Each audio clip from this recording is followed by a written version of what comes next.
नमस्कार, म लक्ष्मण ढुङ्गाना, नाक कान घाँटी रोग विशेषज्ञ तथा राइनोप्लास्टी सर्जन।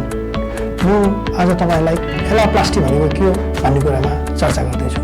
एला भन्नाले नाकको प्वालको बाहिरीपट्टि हुने यस्तो मासुलाई चाहिँ हामीले एला भन्छौँ भने यसको सर्जरी गर्नुलाई चाहिँ हामीले एलाप्लास्टी भनिन्छ। किन एलाप्लास्टी गर्ने त भन्दाखेरि कहिलेकाहीँ के हुन्छ भन्दाखेरि नाकको प्वाल ठुलो हुने, त्यो चौडा भएको कारणले गर्दाखेरि चाहिँ नाक नराम्रो देखिने, त्यसलाई चाहिँ हामीले राम्रो बनाउनको लागि एलाप्लास्टी गरिन्छ।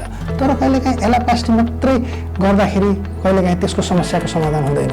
किनभने चाहिँ नाकको टिपको सपोर्ट नभएको कारणले गर्दाखेरि नाक तल झरेर पनि हामीले एलाप्लास्टी नभए जस्तो देखिन्छ। त्यस्तोलाई हामीले एलाप्लास्टी मात्रै गऱ्यौँ, राइनोप्लास्टी गरेनौँ भन्यो भने चाहिँ के हुन्छ त भन्नु भन्दाखेरि त्यसले झन् समस्या निम्त्याउन सक्छ। नाकको प्वाल साँगुरो हुने, सास फेर्न गाह्रो हुने, हेर्दाखेरि पनि नराम्रो हुने।